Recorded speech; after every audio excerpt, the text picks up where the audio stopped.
Hello everyone, and welcome to part 6 of my Children of Bodom full discography review. This time we'll be looking at the third album by Children of Bodom, which would be Follow the Reaper. This album, all the guitars were tuned to D once again. There's a big focus on power metal and some black metal, and it's considered to be the best album by the band, even to this day. So the first track on the album is also the title track, and that would be Follow the Reaper. It starts off with a quote from the film The Exorcist 3, and from the opening notes you know that this is going to be an epic album. The verses and chorus are exceptional and full of energy. The keyboard and guitar solos are very well composed and have lots of feeling. The song ends with another quote from The Exorcist 3. This song is a very strong opening track and sets the bar for the rest of the album. I give it a 4.5 out of 5. The next track would be the Bodom song of the album, because they usually have at least one on each album. I didn't mention that before. On the first album they had Lake Bodom, and on Hatebreeder they actually had two. They had Silent Night, Bodom Night, and Children of Bodom. But here's the Bodom song of the album. It's called Bodom After Midnight. It starts off with a cool little drum fill by Jaska, which goes right into a great riff. There's a little melodic hook that plays shortly after, which is very catchy. The use of gang vocals in this song also makes it more intense. The chorus is energetic, and after that we get to the bridge, which is incredible. It consists of a riff that was used in the film The Rock. After that we get to the keyboard solo, followed by the guitar solo, both of which don't disappoint. The song ends with a little taste of the bridge. This is definitely one of the best songs on the album. I give it a 5 out of 5. The next song is Children of Decadence. The intro to the song is simply magical and gives me goosebumps every time. There's a nice melodic lead by Alexi and Janne that is awesome. The verse has a different melodic riff and is awesome as well. The pre-chorus is catchy as hell and is easy to sing, or in this case, growl along to. The chorus is like the climax of the pre-chorus. It's full of energy and has yet another classic melodic lead. After that, all of the different parts repeat, and we get to an awesome twin guitar keyboard bridge. The guitar and keyboard solos fail to disappoint, and when it's all said and done, this is easily one of the best songs ever made by the band.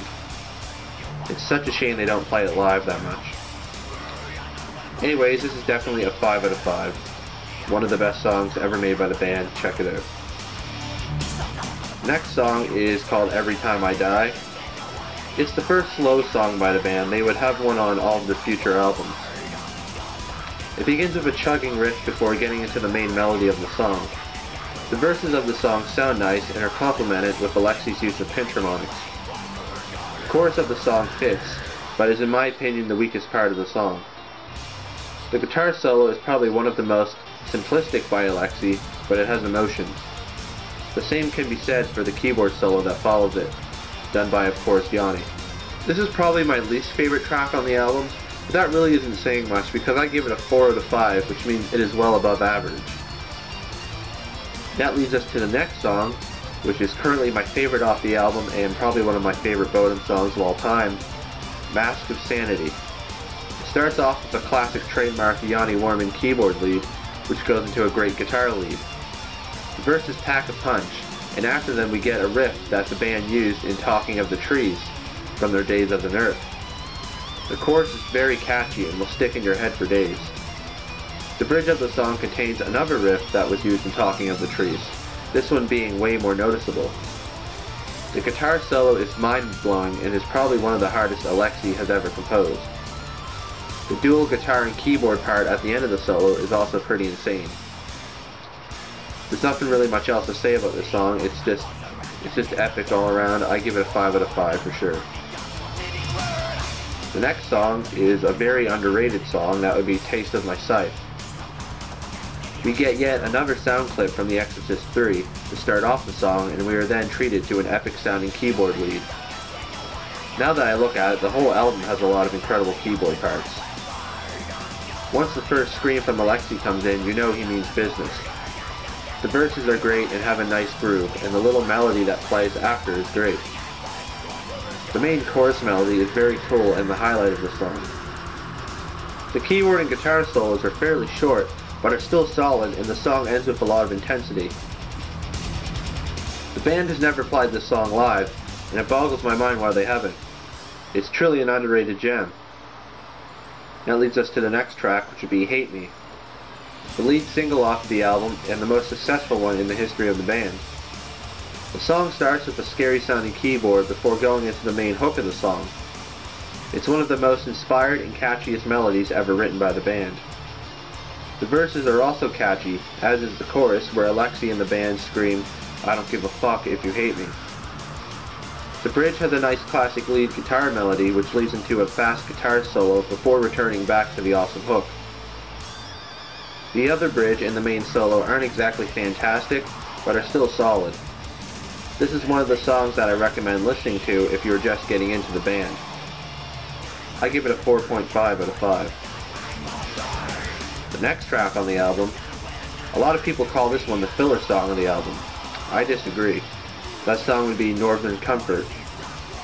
It starts off with a very evil and sinister sounding guitar riff before transitioning into a catchy power chord one. The verses are great and mystical sounding, and the chorus sounds incredible with the heavy use of orchestra hits.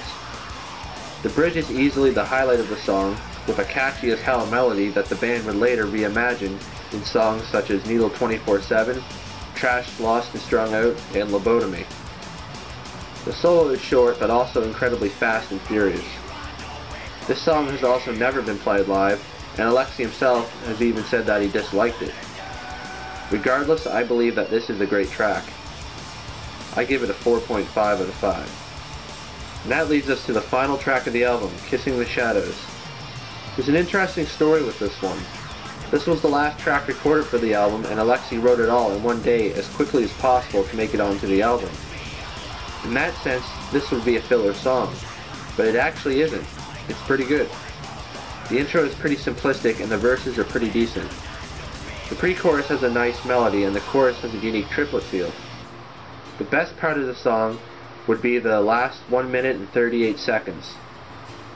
It contains a long and epic guitar/keyboard solo duel and is easily one of the best solos the band has ever composed. Most fans would even say that it is the best. I'm not in the same boat, and to be fairly honest, this is my second least favorite song off the album, but this one still gets a 4 out of 5. That shows exactly how good this album really is. Follow the Reaper is quite possibly the best Children of Bodom album. I agree that it is, although the band's latest release, Halo of Blood, comes pretty damn close. I will of course go into that once we get to it, but for now I can safely say that this album is a true classic in the metal scene. I can't really recommend individual tracks, but I can easily recommend the whole album. With none of the tracks going under a 4 out of 5, they are all incredible. My top 2 are definitely Mask of Sanity and Children of Decadence, with the third constantly changing between Taste of My Scythe, Hate Me, and Northern Comfort. At this exact moment, I would probably pick Northern Comfort. But anyways, that is all I can say about this album. Definitely check it out, I cannot recommend it enough. I'll see you guys next time when we look at the next album by Children of Bodom, that one being Hate Crew Death Roll.